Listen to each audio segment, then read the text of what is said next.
So when we created Share the Facts, we inadvertently created a database of all of the fact checks that are being done in the world, in effect. And so that database can now be tapped for new applications like the Amazon Echo, like the Google Home. And so we created the first fact-checking app for the Amazon Echo, which is called Share the Facts. So all you do to enable it is say to your Amazon Echo, Alexa, ask the fact checkers. Welcome to Share the Facts. We consolidate fact checks from some of the most respected journalists in the U.S. Ask me to check a fact you're wondering about. Did Donald Trump oppose the war in Iraq? Washington Post rated it 4 Pinocchios when Donald Trump said that I opposed the Iraq war. Alexa, ask the fact checkers. Did Donald Trump know Steve Bannon before the campaign? PolitiFact rated it pants on fire when Donald Trump said that before the presidential campaign. I didn't know Steve Bannon.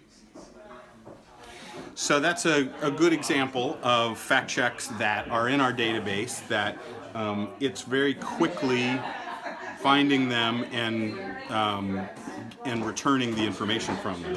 Where we run into trouble is where there just aren't enough fact checks in the database. I'll try one. Sometimes it hits, sometimes it doesn't. Alexa, ask the fact checkers, was Donald Trump's inauguration with the largest crowd ever to see an inaugural? PolitiFact rated it pants on fire when Sean Spicer said that that was the largest audience to witness an inauguration, period. So that one is working properly now. Yesterday it was not, and yesterday if I had asked that, it would have brought up an unrelated fact check of Kanye West from another fact checker that we work with, Gossip Cop. So we had to tweak the database to make that work. So that's a good look at what I think is a real promising use of technology that basically just finds journalism in a new way. Amazing, amazing. So, but let me get this straight. So, this is like independently of the Washington Post, New York Times, whatever is out there, it can like... Yes. So, to participate, the fact checkers tell us if they're willing to let us use their content in these applications. And if they're willing, then we include it in our database. But this is all part of a bigger project where we and the Duke Reporters Lab partnered with Google and Jigsaw to create a schema, a consistent labeling system so that search engines and anyone else could find fact checks on the web. And so what that does is structure the content for the search engines so they know this is a fact check of this person on that statement by PolitiFact or the Washington Post. It earned, this rating.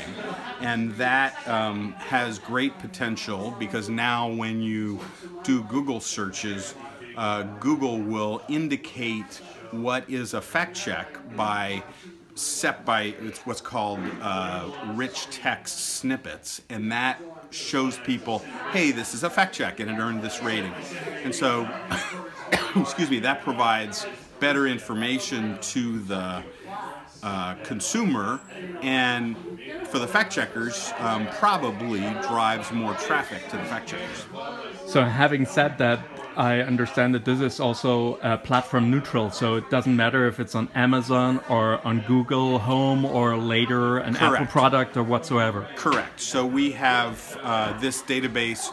We just got approval from Google for a Google Home version, and the Google Home version works if you just say talk to Share the Facts, and that activates the program, and then you can ask it any query like this. And as other voice-operated applications get introduced, we'll adapt it for them also. I mean, that's the great thing. We have a big database of fact checks, and we can use that on any platform. So do you think this is like a model for the future of journalism, like in a nutshell, having artificial intelligence, artificial like assistants collaborating with like human beings who still do like the groundwork of journalism? Yes, I think what's critical here is the human beings are still doing the journalism. Fact-checking, for at least for the foreseeable future, is going to have to be done by human journalists. But what technology can do is, by structuring the content in ways that search engines can find it more easily, that applications can find it more easily, we can broaden the audience for that fact-checking. And that's the real value.